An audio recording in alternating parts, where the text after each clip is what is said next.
ನಿಮ್ಮ ಎಕ್ಸಾಮು ಇನ್ನೇನು 2-3 ದಿವಸ ಪ್ರೀ ಬೋರ್ಡ್ ಬರ್ತಾ ಇದೆ. ನಿಮಗೆ ಟಾಪ್ 50 ಕ್ವೆಶ್ಚನ್ಸ್ ಕೊಡ್ತಾ ಇದ್ದೀನಿ.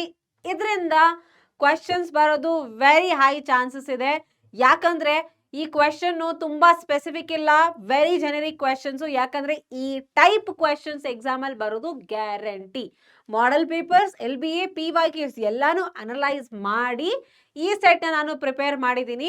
ನಿಮಗೆ ಎಕ್ಸಾಮ್ ಏನೇನು ಬರುತ್ತೆ ಅಂತ ಇವಾಗ ಹೇಳ್ಕೊಡ್ತೀನಿ. ಫಸ್ಟ್ ಚಾಪ್ಟರ್ ಇಂದ ನೋಡಿ, proof of irrationality, fix question, numbers ಏನ್ ಕೊಟ್ರು ಪರವಾಗಿಲ್ಲ, ನಿಮಗೆ ಇರ್ರಾಷನಾಲಿಟಿ ಪ್ರೂಫ್ ಮಾಡಕ್ಕೆ ಬರಬೇಕು, ಆಯ್ತಾ. ಇದಾದ್ಮೇಲೆ ನಿಮಗ್ ಸಿಗ್ಬೋದು LCM HCF ನಡುವೆ ರಿಲೇಷನ್, ಲಸ ಹಾಗೂ ಮಸ ನಡುವಿರೋ ಸಂಬಂಧ, ಅಥವಾ ಲಸ ಹಾಗೂ ಮಸ ಕಂಡುಹಿಡಿರಿ ಅಂತ ಹೇಳ್ಬೋದು ಪ್ರೈಮ್ ಫ್ಯಾಕ್ಟರೈಸೇಷನ್ ಯೂಸ್ ಮಾಡ್ಕೊಂಡು. Find LCM and HCF using prime factorisation ಅಂತ. ಫಸ್ಟ್ ಚಾಪ್ಟರ್ ಇಂದ ಬರೋದು ಇರ್ರಾಷನಲ್ ನಂಬರ್, LCM HCF ಮೇಲೆ, ಅಥವಾ ಫಂಡಮೆಂಟಲ್ ಥಿಯರಮ್ ಆಫ್ ಅರ್ಥಮೆಟಿಕ್ ಏನಿದೆಯಲ್ಲ, ಪ್ರಮೇಯ ಏನಿದೆ ಅದ್ರ ಮೇಲೆ ಒಂದು ಕ್ವೆಶನ್ ಕೇಳ್ಬೋದು. 5 ಮಾರ್ಕ್ಸ್ ನಿಮಗೆ ಹಾಗೆ ಬರುತ್ತೆ ಈಸಿಯಾಗಿ. ನೆಕ್ಸ್ಟ್ ಪಾಲಿನಾಮಿಯಲ್ ಚಾಪ್ಟರ್ ಇಂದ ಗ್ರಾಫ್ ಕೊಟ್ಬಿಟ್ಟು ಝೀರೋ ಕಂಡು ಹಿಡೀರಿ, ಡಿಗ್ರಿ ಏನಿದೆ ಹೇಳಿ, ಅಥವಾ ಇದರಿಂದ ಪಾಲಿನಾಮಿಯಲ್ ಬರೀರಿ ಅಂತ ಕ್ವೆಶನ್ ಕೇಳ್ಬೋದು, ಅಥವಾ ಇಕ್ವೇಶನ್ ಕೊಟ್ಬಿಟ್ಟು ಝೀರೋಸ್ ಕಂಡು ಹಿಡೀರಿ ಅಂತ ಕೇಳ್ಬೋದು ಈ ಪ್ರಶ್ನೆ ತರ. ಅದೇ ತರ ವೆರಿಫೈ ಮಾಡಿ ಝೀರೋಸ್ ಮತ್ತೆ ಕೋಎಫಿಷಿಯಂಟ್ ನಡುವಿರ alpha beta, alpha plus beta, alpha into beta ಅದೇನು ರಿಲೇಷನ್ ಇದೆಯಲ್ಲ ಅದನ್ನ ವೆರಿಫೈ ಮಾಡಿ ಅಂತ ಕೇಳ್ಬೋದು. ಫ್ಯಾಕ್ಟರೈಸೇಷನ್ ಚೆಕ್ ಮಾಡ್ತಾರೆ ನಿಮಗೆ ಬರುತ್ತೋ ಇಲ್ವೋ ಅಂತ ಇಲ್ಲಿ. ಅದಾದ್ಮೇಲೆ ಈ ತರ ಸಿಂಪಲ್ ಆಗಿರೋ ಝೀರೋಸ್ ಕಂಡುಹಿಡೀರಿ ಪಾಲಿನೋಮಿಯಲ್ಸ್ ಅಂತ ಕೂಡ ಕೇಳ್ಬೋದು. ಫ್ಯಾಕ್ಟರೈಸೇಷನ್ ನಿಮಗೆ ಕರೆಕ್ಟ್ ಆಗಿ ಬರಬೇಕು. ಅದಾದ್ಮೇಲೆ ಮತ್ತೆ ಅದೇ ಆಲ್ಫಾ ಮತ್ತೆ ಬೀಟಾ ನಡುವಿರೋ ಸಂಬಂಧನ ಚೆಕ್ ಮಾಡಿ ಅದರಿಂದ ನೀವು ಕ್ವಾಡ್ರಾಟಿಕ್ ಪಾಲಿನೋಮಿಯಲ್ ಬರೆಯೋದು. ಅಷ್ಟಲ್ಲದೆ ಅದಾದ್ಮೇಲೆ ಝೀರೋಸ್ ಕಂಡುಹಿಡಿಯೋ ಕ್ವೆಶನ್ ಕೂಡ ಬರ್ಬೋದು. ಇಷ್ಟು ನಿಮ್ಮ ಪಾಲಿನೋಮಿಯಲ್ ಇಂದ ಬರೋ ಕ್ವೆಶನ್ಸು. ಎಲ್ಲಾ ತರ ಕ್ವೆಶನ್ಸ್ ನಾನು ಇಲ್ಲಿ ನಿಮಗೆ ತೋರಿಸ್ತೆ. ಸಿಂಪಲ್ ಆಗಿ 1 ಮಾರ್ಕ್ಗೆ ಪಾಲಿನೋಮಿಯಲ್ ಕೊಟ್ಬಿಟ್ಟಿದ್ರೆ ಡಿಗ್ರಿ ಎಷ್ಟು ಅಂತ ಕೇಳ್ಬೋದು, ಇದ್ರ ಹೆಸರೇನು ಅಂತ ಕೇಳ್ಬೋದು. ಅಂದ್ರೆ linear polynomial, quadratic, cubic polynomial, ಅಥವಾ ಇದ್ರ ಡಿಗ್ರಿ ಏನು 1 2 3 ಆ ತರ 1 ಮಾರ್ಕ್ ಕ್ವೆಶನ್ ಅಲ್ಲಿ ಇರ್ಬೋದು ನಿಮ್ಗೆ. ನೆಕ್ಸ್ಟ್ ನೋಡಿ, ಲೀನಿಯರ್ ಇಕ್ವೇಶನ್ ಚಾಪ್ಟರ್ ಇಂದ ನಾನು ಹೇಳ್ತಾ ಇದ್ದೀನಿ. ನಿಮಗೆ ಇಂಪಾರ್ಟೆಂಟ್ ಇರೋದು ಲೈನ್ಸ್ ಇಂಟರ್ಸೆಕ್ಟ್, ಕೋಇನ್ಸಿಡೆಂಟ್, ಪ್ಯಾರಲಲ್, ಅದ್ರ ಜೊತೆ ಅನುಪಾತ ರೇಷಿಯೋಸ್ ಏನಿದೆಯಲ್ಲ A1/A2 ಅದ್ರ ರೇಷಿಯೋಸ್ ಗೊತ್ತಿರಬೇಕು. ಕನ್ಸಿಸ್ಟೆಂಟ್ ಇನ್ಕನ್ಸಿಸ್ಟೆಂಟ್ ಸಿಸ್ಟಮ್ ಬಗ್ಗೆ ಗೊತ್ತಿರಲಿ. ನಂಬರ್ ಆಫ್ ಸೊಲ್ಯೂಷನ್ಸ್ ಅಂದ್ರೆ 1 solution, infinitely many solution, no solution. ಈ ಟೇಬಲ್ ನಿಮಗೆ ಗೊತ್ತಿದ್ರೆ ಕರೆಕ್ಟ್ ಆಗಿ ಇಲ್ಲಿಂದ ನಿಮಗೆ 1 2 3 ಮಾರ್ಕ್ಸ್ ಆರಾಮಾಗಿ ಬರುತ್ತೆ. ಇದೇ ಆ ಕ್ವೆಶನ್ಸ್ ಇರೋದು. ನೀವು ಇದ್ರ ಮೇಲೆ ಕರೆಕ್ಟ್ ಆಗಿ ಗಮನ ಇಟ್ಕೋಬೇಕು.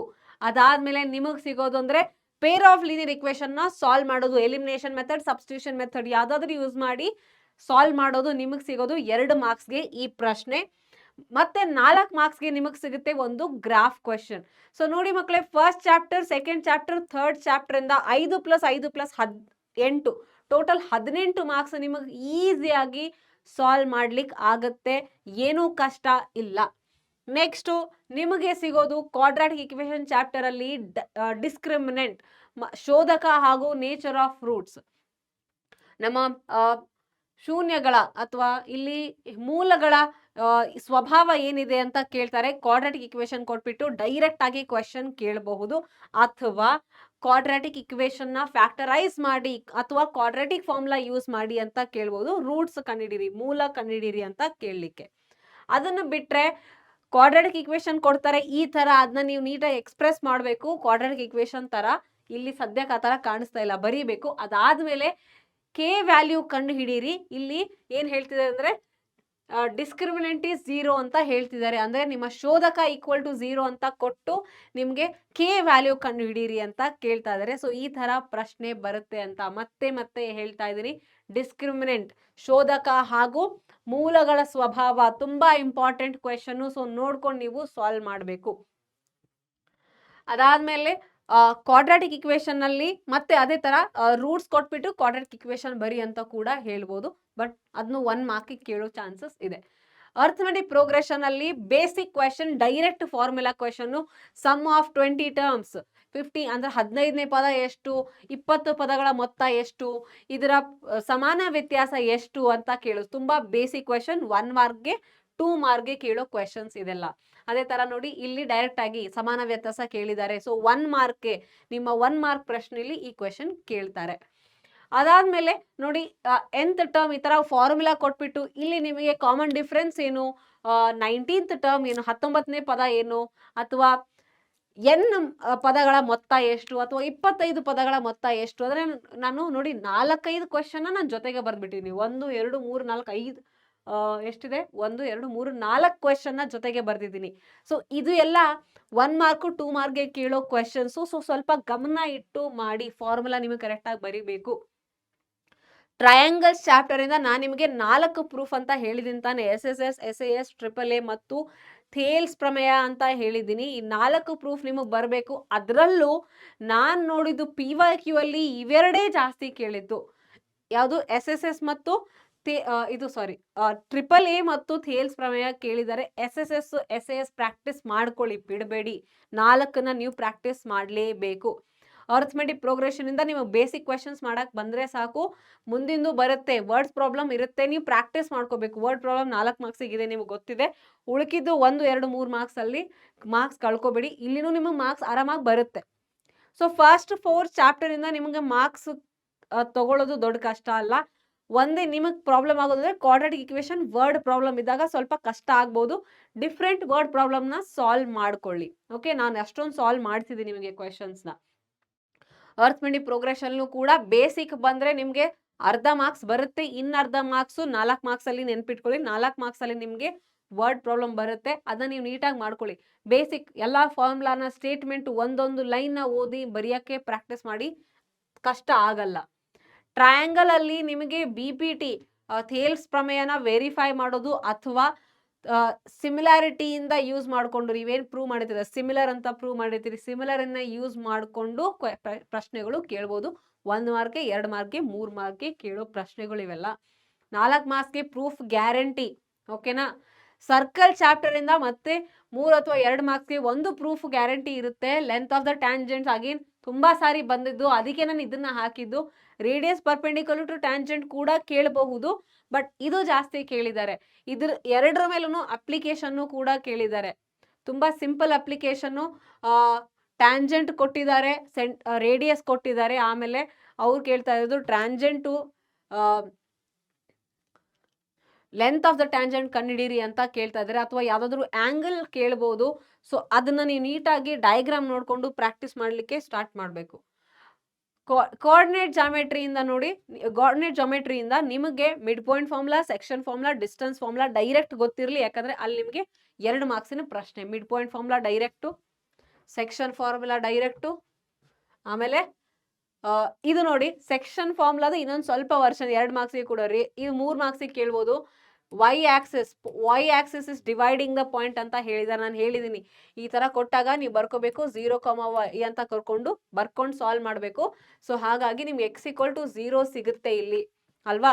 So coordinates of point of intersection ಕೂಡ ಕೇಳಿದೆ, ಅಂದ್ರೆ y ವ್ಯಾಲ್ಯೂನು ಕಂಡು ಹಿಡಿಬೇಕು ಅಂತ ಹೇಳಿದ್ದಾರೆ. ಇಲ್ಲಿ 3 ಮಾರ್ಕ್ಸ್ ಈ ತರ ಕೇಳ್ತಾರೆ. 2 ಮಾರ್ಕ್ಸಿಗೆ ಇದ್ರೆ ಬರೀ ನಿಮಗೆ ರೇಷಿಯೋ ಅಷ್ಟೇ ಕೇಳ್ತಾರೆ 2 ಮಾರ್ಕ್ಸ್ಗೆ. So section formula direct application ಇದು.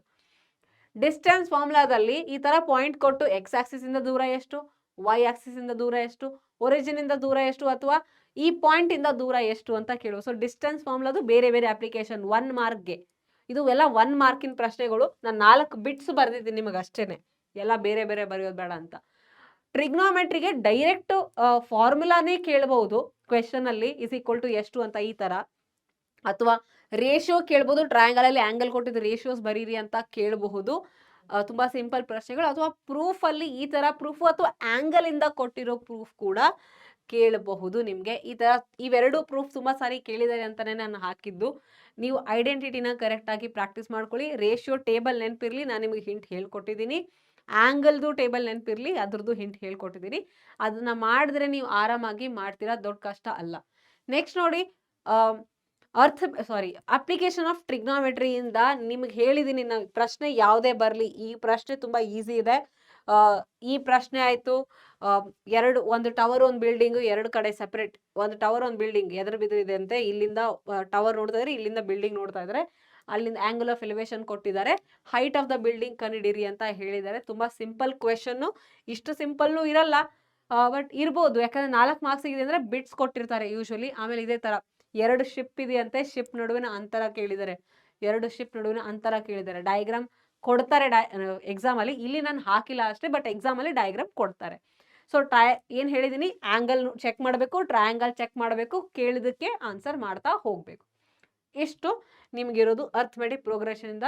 ಅಗೇನ್ ಇಲ್ಲಿ ಕೂಡ ನಿಮ್ಗೆ ಸಿಂಪಲ್ ಆಗಿ 1 ಮಾರ್ಕಲ್ಲೂ ಕೇಳ್ಬೋದು ಪ್ರಶ್ನೆಗಳನ್ನ, ಅಥವಾ arithmetic progression 4 marks heavy question ದೊಡ್ಡದಾಗಿ ಸಿಗುತ್ತೆ ನಿಮ್ಗೆ. ಸರ್ಫೇಸ್ ಏರಿಯಾ ಅಂಡ್ ವಾಲ್ಯೂಮ್ಸ್ ಇಂದ ಎಲ್ಲಾ ಬೇಸಿಕ್ ಫಾರ್ಮುಲಾಸು ಬರ್ಬೇಕು ನಿಮ್ಗೆ, ಯಾಕಂದ್ರೆ ತುಂಬಾ ಬೇಸಿಕ್ ಫಾರ್ಮುಲಾಸ್ ಇಂದಾನೆ 1 ಮಾರ್ಕ್ 2 ಮಾರ್ಕ್ ಕ್ವೆಶನ್ ಬರುತ್ತೆ. ಈ ಕ್ವೆಶನ್ ನೋಡಿ ವೆರಿ ಯೂನಿವರ್ಸಲ್ ಕ್ವೆಶನ್ ಇದು. ಟಾಯ್ ಕೋನ್ ಮತ್ತೆ hemisphere combination universal question. ಇದ್ರ ಮೇಲೆ ನೀವು ನೋಡಿದಿರಾ ಎಷ್ಟೊಂದು ಪ್ರಶ್ನೆ ಸಾಲ್ವ್ ಮಾಡಿದೀವಿ. ಸರ್ಫೇಸ್ ಏರಿಯಾ ಇರ್ಬೋದು, ವಾಲ್ಯೂಮ್ ಇರ್ಬೋದು, ಅದ್ರ ಮೇಲೆ ಪೇಂಟ್ ಮಾಡೋ ಕ್ವೆಶನ್ ಅಂತೆ, ಇದನ್ನ ಹೋಗಿ ಸಿಲಿಂಡರ್ ಇಟ್ರಂತೆ, ಆ ನೀರ್ ಎಷ್ಟು ಚಲಿದು ಅಂತೆ, ಅದ್ರ ವಾಲ್ಯೂಮು ಎಷ್ಟು ಉಳಿತಂತೆ, ಇದೇ ತರ ಪ್ರಶ್ನೆನ ರಿಪೀಟ್ ಮಾಡಿ ಕೇಳಿದ್ದಾರೆ. ಸೊ ನಿಮಗೆ ಇದನ್ನ ನೀಟಾಗಿ ಬರೆಯಕ್ ಬರಬೇಕು. ಇನ್ನೊಂದು ನೋಡಿ, ಕೋನ್ ಮತ್ತೆ ಸಿಲಿಂಡರ್ ಕೂಡ ಹೇಳಿದ್ದಾರೆ, ಟೋಟಲ್ ಹೈಟ್ ಕೊಟ್ಟಿದ್ದಾರೆ. So cone height cylinder height ನ ಫಿಗರ್ ಔಟ್ ಮಾಡ್ಕೊಂಡು ಸಾಲ್ವ್ ಮಾಡೋ ಪ್ರಶ್ನೆ. ನೀವು ನೋಡಿದಿರಾ ಕಾಂಬಿನೇಷನ್ ಎಷ್ಟು ರಿಪೀಟ್ ಆಗಿದೆ ಅಂತ. ಕಾಂಬಿನೇಷನ್ ಕರೆಕ್ಟ್ ಆಗಿ ಐಡೆಂಟಿಫೈ ಮಾಡಬೇಕು, ಅವ್ರು ಕೇಳಿದ ಪ್ರಶ್ನೆಗೆ ಆನ್ಸರ್ ಮಾಡಬೇಕು. ಕರ್ಡ್ ಸರ್ಫೇಸ್ ಏರಿಯಾ, ವಾಲ್ಯೂಮ್ ಅಂತ ಹೇಳಿದ್ದಾರೆ. ಸರ್ಫೇಸ್ ಏರಿಯಾ ಬರೀ ಸರ್ಫೇಸ್ ಏರಿಯಾ ಅಂತ ಕೊಟ್ರೆ ಮಕ್ಕಳೇ ಸಾಲಿಡ್ ಅಂತ ಇದೆ, ಆಯ್ತಾ. ಇದು ಸಾಲಿಡ್ ಇದೆ, ಎರಡು ಸಾಲಿಡ್ ಇದೆ, ಸಿಲಿಂಡರ್ ಮತ್ತೆ ಕೋನ್ ಎರಡು ಸಾಲಿಡ್ ಇದೆ. ಟೋಟಲ್ ಸರ್ಫೇಸ್ ಏರಿಯಾ ಅಂದ್ರೆ ಹೇಳಿದ್ರೆ ಬೇರೆ ಆಗುತ್ತೆ. ಇವಾಗ ನಿಮ್ ಫಿಗರ್ ಬಂದು ಈ ತರ ಆಗುತ್ತೆ, ಕರೆಕ್ಟಾ? ಇದು ನಿಮ್ ಫಿಗರ್. ಅವರು ಟೋಟಲ್ ಸರ್ಫೇಸ್ ಏರಿಯಾ ಅಂತ ಹೇಳಿದ್ರೆ, total surface area of the solid ಅಂತ ಹೇಳಿದ್ರೆ, ನೀವು CSA ಆಫ್ ಕೋನ್ ಅಂತ ಇಟ್ಕೋತೀರಾ, ಮತ್ತೆ CSA ಆಫ್ ಸಿಲಿಂಡರ್ ಅಂತ ಇಟ್ಕೋತೀರಾ. ಅದ್ರ ಜೊತೆಗೆ ನೀವು ಇಟ್ಕೊಳ್ಳೋದು ಏರಿಯಾ ಆಫ್ ಬೇಸ್ ಅಂತ ಇದು ಇಟ್ಕೋಬೇಕಾಗುತ್ತೆ. ಬಟ್ ಅವ್ರ ಕ್ವೆಶನ್ ಅಲ್ಲಿ ಕೇಳಿದ್ದು ಕರ್ಡ್ ಸರ್ಫೇಸ್ ಏರಿಯಾ ಅಂತ, ಅಲ್ಲಿ ನೀವು ಮಾಡ್ಬೇಕಾಗಿರೋದು ಅಷ್ಟೇ curved surface area of cone ಮತ್ತೆ curved surface area of cylinder, ಇವ್ ಎರಡನ್ನೇ ಯೂಸ್ ಮಾಡ್ಕೋತೀರಾ. ವಾಲ್ಯೂಮ್ ಅಂತೂ ಗೊತ್ತೇ ಇದೆ, ದೊಡ್ಡ ಕಷ್ಟ ಅಲ್ಲ. ಕರೆಕ್ಟ್ ಆಗಿ ಡಯಾಗ್ರಾಮ್ ಅಬ್ಸರ್ವ್ ಮಾಡಬೇಕು, ಅವ್ರು ಏನ್ ಹೇಳ್ತಿದಾರೆ ಅಂತ ಕೇಳಬೇಕು. ಡಯಾಗ್ರಾಮ್ ಆಲ್ರೆಡಿ ಕ್ವೆಶನ್ ಅಲ್ಲಿ ಕೊಡ್ತಾ ಇದ್ದಾರೆ ನಿಮ್ಗೆ, ಸೊ ಜಾಸ್ತಿ ತಲೆ ಕೆಡ್ಸ್ಕೋಬೇಕಾಗಿಲ್ಲ, ನೀವು ಡಯಾಗ್ರಾಮ್ ಹಾಕಬೇಕಾಗಿಲ್ಲ, ಆಯ್ತಾ. ನಾನು ಇಲ್ಲಿ ತಗೊಂಡಿಲ್ಲ ಅಂತ ಕೊಡಲ್ಲ ಅಂತಲ್ಲ, ಕೊಡ್ತಾರೆ. ಏರಿಯಾ ರಿಲೇಟೆಡ್ ಟು ಸರ್ಕಲ್ ಅಲ್ಲಿ ಅಗೇನ್ ಬೇಸಿಕ್ ಫಾರ್ಮುಲಾ ಕ್ವೆಶನ್ಸ್ ಬರ್ಬೇಕು ನಿಮಗೆ. Area sector, length of sector, area of segment, angle ಮತ್ತೆ ರೇಡಿಯಸ್ ಕೊಟ್ಟಾಗ, ಅಥವಾ ನಿಮ್ಗೆ ಇನ್ನೊಂಥರ ಏನ್ ಕೊಡ್ಬೋದು ಅಂದ್ರೆ, ಇನ್ನೊಂಥರ ನಿಮಗೆ ಕೊಡ್ಬೇಕಾಗಿರೋದು ಕಾಂಬಿನೇಷನ್ ಫಿಗರ್ ಕೊಡ್ಬೋದು. ಅಂದ್ರೆ ಟ್ರಯಾಂಗಲ್ ಅಲ್ಲಿ ಆರ್ಕ್ ಹಾಕಿರ್ತಾರೆ, ಸ್ಕ್ವೈರ್ ಅಲ್ಲಿ ಆರ್ಕ್ ಹಾಕಿರ್ತಾರೆ, ಆ ತರ ಪ್ರಶ್ನೆಗಳು ಕಾಂಬಿನೇಷನ್ ಆಗಿ ಕೊಡಬಹುದು. ಇನ್ನೊಂದೇನಂದ್ರೆ ಲೆಂತ್ ಆಫ್ ದ ಆರ್ಕ್ ಕೊಟ್ಟು ತೀಟಾ ಕಂಡುಹಿಡೀರಿ, ಏರಿಯಾ ಆಫ್ ದ ಸೆಕ್ಟರ್ ಕೊಟ್ಟು ತೀಟಾ ಕಂಡುಹಿಡೀರಿ ಅನ್ನೋ ಪ್ರಶ್ನೆಗಳು ಇರೋ ಚಾನ್ಸಸ್ ಇದೆ. ನೆನ್ಪಿಟ್ಕೊಳ್ಳಿ, 60 ಡಿಗ್ರಿ ಬಂದಾಗ ಈಕ್ವಲ್ಯಾಟರಲ್ ಟ್ರಯಾಂಗಲ್ ಏರಿಯಾ ತಗೊಳ್ಳಿ, 90 ಡಿಗ್ರಿ ಬಂದಾಗ right angle triangle area, half into base into height, ಆ ತರ ತಗೊಂಡು ಸಾಲ್ವ್ ಮಾಡಿ. ಸ್ಟ್ಯಾಟಿಸ್ಟಿಕ್ಸ್ ಇಂದ ಡೈರೆಕ್ಟ್ ಕ್ವೆಶನ್ ಬರೋದು. ಮೀನ್, ಮೀಡಿಯನ್, ಮೋಡ್ ಮೂರೇ ಕ್ವೆಶನ್ ಇರೋದು 1 ಮಾರ್ಕ್ ಅಲ್ಲಿ. Median class, mode class, lower limit, class mark, class size, ಈ ತರ ಕ್ವೆಶನ್ ಕೇಳ್ತಾರೆ. ಅಥವಾ ಫಾರ್ಮುಲಾ ಡೈರೆಕ್ಟ್ ಆಗಿ ಕೇಳ್ತಾರೆ. ನೀವು ಇಷ್ಟನ್ನ ಗಮನ ಇಟ್ಕೊಂಡು ಸಾಲ್ವ್ ಮಾಡಬೇಕು. ಇದ್ರ ಜೊತೆ ಪ್ರೊಬಬಿಲಿಟಿಲಿ ಸಿಂಪಲ್ ಕ್ವೆಶನ್ಸ್ ಅಂದ್ರೆ ಇಂಪಾಸಿಬಲ್ ಇವೆಂಟ್ ಏನು, ಶ್ಯೂರ್ ಇವೆಂಟ್ ಏನು, ಆಮೇಲೆ ಪ್ರೊಬಬಿಲಿಟಿ ರೇಂಜ್ ಒಂದು ಗೊತ್ತಿರಲಿ. ಇನ್ನೊಂದು, ಈ ಪ್ರಶ್ನೆ ತುಂಬಾ ರಿಪೀಟ್ ಆಗಿದೆ, ಬಾಕ್ಸ್ ಅಲ್ಲಿ ಇಷ್ಟು ಕಾರ್ಡ್ಸ್ ಇದೆ, ಪರ್ಫೆಕ್ಟ್ ಸ್ಕ್ವೇರ್ ಏನು, ಡಿವಿಸಿಬಿಲಿಟಿ ಏನು, ಈ ಪ್ರಶ್ನೆಗಳಿಗೆ ಎಷ್ಟೊಂದು ಸಾಲ್ವ್ ಮಾಡಿದೀವಿ. ಈಗ ಆಲ್ರೆಡಿ ನಿಮಗೆ ಫುಲ್ ಪ್ರಾಕ್ಟೀಸ್ ಆಗಿರಬೇಕು. Coin toss, 1 coin, 2 coin, 3 coin toss ಇಂದ ಟೇಬಲ್ ಗೊತ್ತಿರಲಿ, ಅದ್ರ ಮೇಲೆನೆ ಪ್ರಶ್ನೆ ಬರುತ್ತೆ. ಸೊ 2 ಹೆಡ್ ಇದ್ರೆ ಎಷ್ಟು, 1 ಹೆಡ್ ಇದ್ರೆ ಎಷ್ಟು, at least 1 head, at most 1 head. ಈ ಅಟ್ ಲೀಸ್ಟ್, ಎಟ್ ಮೋಸ್ಟ್, ಕನಿಷ್ಠ ಗರಿಷ್ಠ ವರ್ಡ್ಸ್ ನೆನಪಿರ್ಲಿ. ಸೊ ಹೇಳಿದಿನಲ್ಲ, ಇದರಲ್ಲಿ ಯಾವ್ದು ಪ್ರೊಬಬಿಲಿಟಿ ಆಗಬಹುದು ಅಂತ ಕೇಳ್ತಾರೆ. ಅಥವಾ ಮತ್ತೆ box, balls, different colour balls ಕೊಟ್ಬಿಟ್ಟು ಒಂದರದ್ದು ಪ್ರೊಬಬಿಲಿಟಿ ಕೊಟ್ಟು ಇನ್ನೊಂದರದ್ದು ನಂಬರ್ ಎಷ್ಟು ಅಂತ ಕೇಳ್ಬೋದು. ಟೋಟಲ್ ಎಷ್ಟು ಬಾಲ್ಸ್ ಇದೆ ಅಂತ ಕೇಳ್ಬೋದು, ಇದ್ರ ಪ್ರೊಬಬಿಲಿಟಿ ಎಷ್ಟಿದೆ ಅಂತ ಕೇಳೋ ಪ್ರಶ್ನೆಗಳು. ಅದನ್ನ ಬಿಟ್ರೆ ಈ ತರ ಪ್ರೊಬಬಿಲಿಟಿ ಆಫ್ ಈವೆಂಟ್ ಈ ನಾಟ್ ಈ ಇದ್ರದ್ದು ಸ್ಟೇಟ್ಮೆಂಟ್ ಗೊತ್ತಿದೆಯಲ್ಲ ನಿಮ್ಗೆ, ಇದ್ರ ಮೇಲೆ ಪ್ರಶ್ನೆ. ಇಷ್ಟು ನಿಮ್ಗೆ ಎಕ್ಸಾಮ್ ಅಲ್ಲಿ ಬರೋ ಪ್ರಶ್ನೆ ಅಂತ ಹೇಳಿದೀನಿ. ಯಾಕಂದ್ರೆ ಈ ತರ ಪ್ರಶ್ನೆ, ನಂಬರ್ ಚೇಂಜ್ ಆಗೋದು ಈ ತರ ಪ್ರಶ್ನೆ. ನೀವು ಪ್ರಾಕ್ಟೀಸ್ ಏನ್ ಮಾಡ್ಬೇಕು ಅಂತ ಹೇಳ್ತೀನಿ. ಮೇನ್ ಆಗಿ ಅಂದ್ರೆ ಎಲ್ಲಾ ಥಿಯರಮ್ ಸ್ಟೇಟ್ಮೆಂಟ್ಸ್ ಗೊತ್ತಿರಬೇಕು. ಫುಲ್ ನಿಮಗೆ ಸ್ಟೇಟ್ಮೆಂಟ್, ಪ್ರಾಪರ್ ಸ್ಟೇಟ್ಮೆಂಟ್ ಗೊತ್ತಿರಬೇಕು. ಥಿಯರಮ್ 1 ಥಿಯರಮ್ 2 ಅಲ್ಲ, ಸ್ಟೇಟ್ಮೆಂಟ್ ಗೊತ್ತಿರಬೇಕು. ಥಿಯರಮ್ ಎಲ್ಲಾ ಪ್ರಮೇಯಗಳ ವಾಕ್ಯ ಗೊತ್ತಿರಬೇಕು. ನೆಕ್ಸ್ಟ್ ನಿಮಗೆ ಗೊತ್ತಿರಬೇಕಾಗಿರೋದು ಎಲ್ಲಾ ಫಾರ್ಮುಲಾಸು ಗೊತ್ತಿರಬೇಕು. ಎಲ್ಲ ಅಂದ್ರೆ ಎಲ್ಲಾ ಫಾರ್ಮುಲಾಸು ತಲೆಯಲ್ಲಿ ಫಿಕ್ಸ್ ಇರ್ಬೇಕು ನಿಮಗೆ. ಯಾಕಂದ್ರೆ ಫಾರ್ಮುಲಾ ಮೇಲೆ ಡೈರೆಕ್ಟ್ ಆಗಿ ಕ್ವೆಶನ್ ಕೇಳ್ತಾ ಇದ್ದಾರೆ. ಮೂರನೇದು ಅಂದ್ರೆ ಎಲ್ಲಾ ಬೇಸಿಕ್ ಎಲ್ಲ ಬೇಸಿಕ್ ಗೊತ್ತಿರ್ಬೇಕು. ಎಲ್ಲ ಬೇಸಿಕ್ ಅಂದ್ರೆ ಏನಪ್ಪ? ಲೀನಿಯರ್ ಪಾಲಿನಾಮಿಯಲ್ ಅಂದ್ರೆ ಏನು? ಪಾಲಿನಾಮಿಯಲ್ ಡಿಗ್ರಿ ಹೆಂಗ್ ಐಡೆಂಟಿಫೈ ಮಾಡ್ತೀರಿ? ಡಿಗ್ರಿ 3 ಅಂದ್ರೆ ಏನು? ಅದು. ಆಮೇಲೆ ಮತ್ತೆ ಬೇಸಿಕ್ ಅಲ್ಲಿ ಬರೋದೇನಂದ್ರೆ ಮತ್ತೇನ್ ಬರ್ತಾವಪ್ಪ ಬೇಸಿಕ್ ಇದು ಎಲ್ಲ ಇದು ಬೇಸಿಕ್ ಅಂತ ಹೇಳ್ದೆ. ಮತ್ತಿನ್ನೇನ್ ಗೊತ್ತಿರ್ಬೇಕು? ಆನ್ಸರ್ ಪ್ರೆಸೆಂಟೇಷನ್ ನಿಮ್ಗೆ ನೀಟ್ ಆಗಿರ್ಬೇಕು. ನಾನು ನಿಮಗೆ ಒಂದು ಆನ್ಸರ್ ಪ್ರೆಸೆಂಟೇಷನ್ದು ಒಂದು ವಿಡಿಯೋ ನಿಮಗೆ ಶೀಘ್ರವಾಗಿ ರಿಲೀಸ್ ಮಾಡ್ತಾ ಇದೀವಿ. ಆನ್ಸರ್ ಹೆಂಗ್ ಬರಿಬೇಕು ಅಂತ. ಆನ್ಸರ್ ಪ್ರೆಸೆಂಟೇಷನ್ ಬಗ್ಗೆ ಒಂದು ವಿಡಿಯೋ ರಿಲೀಸ್ ಆಗ್ತಾ ಇದೆ. ಅದನ್ನ ನೋಡ್ಕೊಂಡು ಕಲೀರಿ ಹೆಂಗ್ ಬರಿಬೇಕು ಅಂತ. ಯಾಕಂದ್ರೆ that is also very important. ಓಕೆನಾ?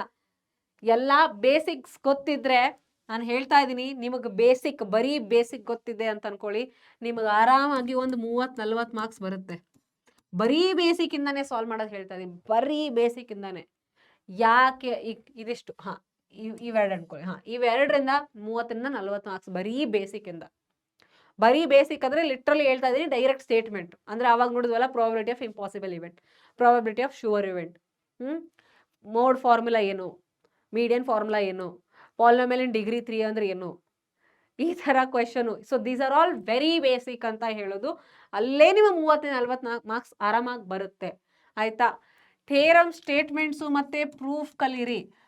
ಥೇರಮ್ ಸ್ಟೇಟ್ಮೆಂಟ್ ಮತ್ತೆ ಪ್ರೂಫ್ ಇಂದನೂ ನಿಮ್ಗೆ ಆರಾಮಾಗಿ ಇಲ್ಲಿ ನಿಮಗೆ ಎಷ್ಟು ಒಂದು 4 1 2 ಒಂದು 8 ಮಾರ್ಕ್ಸ್ ಅನ್ಕೊಳ್ಳಿ. 8 ಮಾರ್ಕ್ಸ್ ನಿಮ್ಗೆ ಆರಾಮಾಗಿ ಬರುತ್ತೆ. ಒಂದು 8 ಮಾರ್ಕ್ಸ್ ಆರಾಮಾಗಿ ಬರುತ್ತೆ ಥಿಯರಮ್ ಸ್ಟೇಟ್ಮೆಂಟ್ ಮತ್ತೆ ಪ್ರೂಫ್ ಇಂದ. ಆಲ್ ಬೇಸಿಕ್ಸ್ ಅಂದಾಗ ಮತ್ತೆ ಟ್ರಿಗ್ನೋಮೆಟ್ರಿ ರೇಷಿಯೋ ಆ ಟೇಬಲ್ ಬಗ್ಗೆನೂ ಹೇಳ್ತಾ ಇದ್ದೀನಿ, ಐಡೆಂಟಿಟಿ ಬಗ್ಗೆ ಹೇಳ್ತಾ ಇದ್ದೀನಿ. ಓಕೆನಾ? ಫಾರ್ಮುಲಾ ಅಂಡ್ ಐಡೆಂಟಿಟಿ ಅಂತ ಬರಿಲ್ಲ ಇಲ್ಲಿ. ಓಕೆ, ಆ ಟೇಬಲು ಪ್ರಾಬಬಿಲಿಟಿ, ಆ ಟೇಬಲ್ಸ್ ಏನು ಹೇಳ್ಕೊಟ್ಟಿದ್ದೀನಿ ನಾನು ನಿಮಗೆ, ಅದು ಗೊತ್ತಿರಬೇಕು. ಇಷ್ಟು ಗೊತ್ತಿದ್ರೆ ಹೇಳ್ತಾ ಇದ್ದೀನಲ್ಲ, ನೀವು ಆರಾಮಾಗಿ ಎಕ್ಸಾಮಲ್ಲಿ ನಾವು ಹೇಳಿರೋ ಸಜೆಷನ್ನ ತಗೊಂಡು ಎಕ್ಸಾಮನ್ನ ಬರೆದ್ರೆ, ಎಕ್ಸಾಮಿಗೆ ಪ್ರಿಪೇರ್ ಆಗಿ ಎಕ್ಸಾಮ್ ಬರೆದ್ರೆ ನಿಮಗೆ 60+ ಸ್ಕೋರ್ ಮಾಡೋದು ಕಷ್ಟ ಅಲ್ಲ. 60+ ಸ್ಕೋರ್ ಮಾಡೋದು ಕಷ್ಟ ಅಲ್ಲ. ಮಾಡೆಲ್ ಪೇಪರ್ ನೋಡಿದೆ, PYQ ನೋಡಿದೆ, LB ನೋಡಿದೆ, ಜಾಸ್ತಿ ಕಷ್ಟ ಇಲ್ಲ ರೀ ನಿಮ್ಮ ಕ್ವಶನ್ಸು. ನಿಜ ತುಂಬಾನೇ ಈಸಿ ಇದೆ. ನಾನು ನನಗೆ ಈಸಿ ಅಂತ ಹೇಳ್ತಾ ಇಲ್ಲ, ನಿಮಗೂ ಈಸಿ ಇದೆ. ಯಾಕಂದ್ರೆ ಎಷ್ಟು ಸಿಲಿ ಕ್ವೆಶನ್ ಕೇಳ್ತಾ ಇದ್ದಾರೆ ಅಂದ್ರೆ ಜಾಸ್ತಿ ಟಫ್ ಇಲ್ವೇ ಇಲ್ಲ ಕ್ವೆಶನ್. ತುಂಬಾ ಬೇಸಿಕ್ ಆಗಿ ಕೇಳ್ತಾ ಇದ್ದಾರೆ. ಸೊ ಹಾಗಾಗಿ 60+ ನೀವು ಆರಾಮಾಗಿ ಮಾಡ್ಬೋದು ಮಕ್ಕಳೇ. ಸ್ವಲ್ಪ ನೀವು ಸ್ವಲ್ಪ ಪ್ರಾಕ್ಟೀಸ್ ಮಾಡಲೇಬೇಕಾಗತ್ತೆ. ಅಟ್ಲೀಸ್ಟ್ ನಾವು ಯಾವ ತರ ಕ್ವೆಶನ್ ಕೇಳ್ತಾ ಇದೀವಿ ಅಂತ ಗಮನ ಕೊಡಬೇಕಾಗತ್ತೆ. ಓಕೆನಾ? ಸೊ ಇದಿಷ್ಟು ಆಯ್ತು ನಿಮಗೆ ಸಿಗ್ತಾ ಇರೋ ಟಾಪ್ ಕ್ವೆಶನ್ಸು ನಿಮ್ಮ ಎಕ್ಸಾಮ್ಗೆ. ಇವೆಲ್ಲ ಟಾಪ್ ಕ್ವೆಶನ್ಸು. ನಂಬರ್ ಚೇಂಜ್ ಆಗುತ್ತೆ. ಮ್ಯಾಥ್ಸ್ ಇದೆ, ನಂಬರ್ ಎಷ್ಟೊಂದಿದೆ, ನಂಬರ್ ಚೇಂಜ್ ಆಗುತ್ತೆ. ನಂಬರ್ ಮೇಲೆ ಡಿಪೆಂಡ್ ಆಗಬಾರ್ದು, ಆಯ್ತಾ? ಬಟ್ ಸ್ಟೇಟ್ಮೆಂಟ್ ನೋಡ್ಕೊಳ್ಳಿ, ಕ್ವೆಶನ್ ಸ್ಟೇಟ್ಮೆಂಟ್ ನೋಡ್ಕೊಳ್ಳಿ, ಕ್ವೆಶನ್ ಸ್ಟೇಟ್ಮೆಂಟ್ ನೋಡ್ಕೊಂಡು ಪ್ರಿಪೇರ್ ಆಗಿ. ಸೊ ಇದು ನಿಮಗೆ ಎಕ್ಸಾಮಿಗೆ ಉಪಯೋಗ ಆಗಲಿ ಅಂತ ಹೇಳ್ತಾ ನಿಮಗೆ ಎಕ್ಸಾಮ್ಗೆ ವಿಶ್ ಮಾಡ್ತಾ ಇದ್ದೀನಿ. Very good luck to all of you for your preparatory exams. ಆಮೇಲೆ ಇನ್ನೊಂದು ನೆನ್ಪಿಟ್ಕೊಳ್ಳಿ, ಪೇಪರ್ ಹೆಂಗೆ ಸಾಲ್ವ್ ಮಾಡಬೇಕು ಅಂತ ಒಂದು ವಿಡಿಯೋ ರಿಲೀಸ್ ಮಾಡಿದ್ದೀನಿ. ಅದನ್ನೂ ಕೂಡ ರಿಲೇಟೆಡ್ ವಿಡಿಯೋಸಲ್ಲಿ ಚೆಕ್ ಮಾಡಿ. ಇದೇ ಥರ top questions, exam suggestions, exam strategy, ನಿಮಗೆ ಬೇಕಾಗಿರೋ ಎಲ್ಲ ಇಂಪಾರ್ಟೆಂಟ್ ನೋಟಿಫಿಕೇಷನ್ಸ್ನ ನಾವು ನಮ್ಮ ಯೂಟ್ಯೂಬ್ ಚಾನಲಲ್ಲಿ ರಿಲೀಸ್ ಮಾಡ್ತಾ ಇರ್ತೀವಿ.